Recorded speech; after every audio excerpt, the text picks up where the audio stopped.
Welcome to this evening's Nights of Wonder, a time of psalms, poetry, and prayer. During this Advent season, this is a moment to pause, to catch a breath, to be still in the presence of God. Our theme this Advent season is those who dream, for we know the power of dreams lies in waking up. For when we close our eyes, we can see a better world. When we close our eyes, we can dream a better dream. But when we open our eyes, we begin the work of faith. So you're invited to come with me. Dream your dream. Find hope here. For in our time together, we will begin the work of faith. Tonight, in this third week of Advent, we are dreaming about joy. Welcome to Nights of Wonder.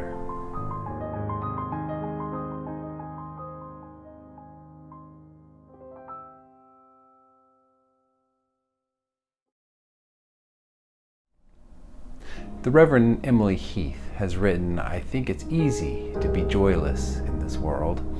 It's simple. It doesn't take much effort." So let's begin tonight by making the effort to remember our joy. What is giving you joy tonight? Can you think of something? Is it the smile of your young child whose look is so innocent yet so full of love?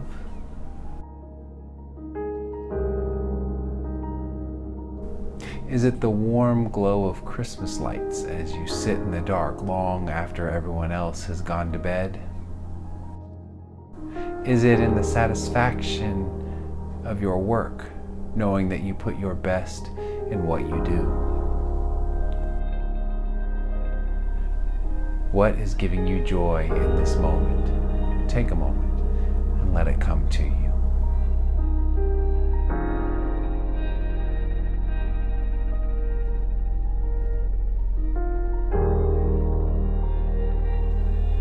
Joy is satisfaction, happiness, a sense of contentment that is rooted deep within your spirit. It's not easily shaken, and as Reverend Heath writes, it remains in you even when everything else around you is crumbling down. I invite you to allow this remembrance of joy to lift you, to carry you, and to hold you in this moment.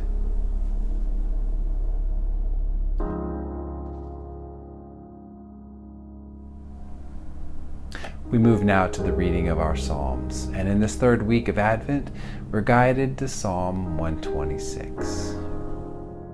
When the Lord restored the fortunes of Zion, we were like those who dream. Then our mouth was filled with laughter, and our tongue with shouts of joy. Then it was said among the nations, the Lord has done great things for them. The Lord has done great things for us, and we rejoiced. Restore our fortunes, O Lord, like the watercourses in the Negeb. May those who sow in tears reap with shouts of joy. Those who go out weeping, bearing the seed for sowing, shall come home with shouts of joy, carrying their sheaves. We began tonight remembering our joy. The Psalm scholar James Mays says Psalm 126 is a psalm of joy remembered and joy anticipated. This simply means the people are in a state of lament. They remember when life was full of rejoicing, but now their fortunes lost, struggles weigh heavy on their chest, and their grief sows tears in the desert sand. As we remember our joys, we too might find ourselves in lament this moment. Over 300,000 precious souls lost over these last 10 months. Empty chairs at family tables, family traditions put on hold as we do our best to be safe and responsible when it's the hardest time to do so. Jobs lost, food scarce, fear of the future creeps into our nightly dreams. We know what it means to be in a time of lament.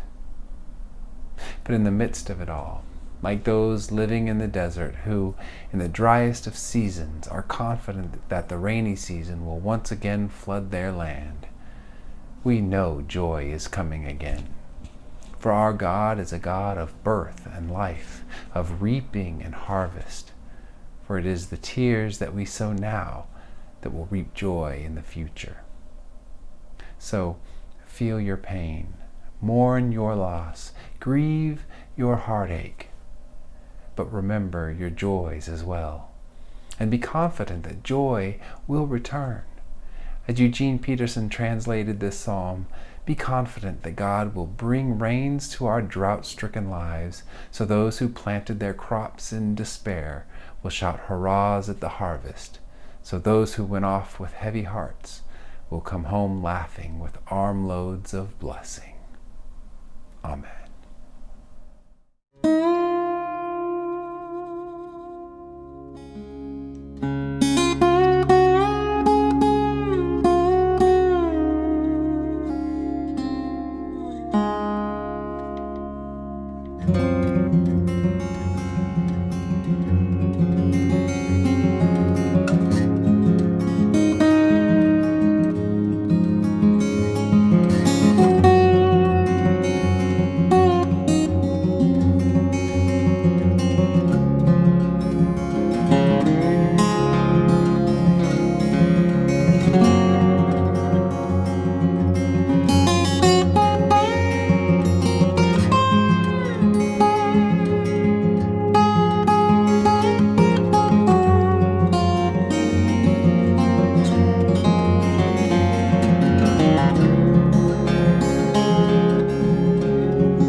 Go now and dream your joy. Wonder of the joy of the past and wonder of the joy of the future. Dream of joy so you can be a sower of joy, planting seeds of joy in the world all around you.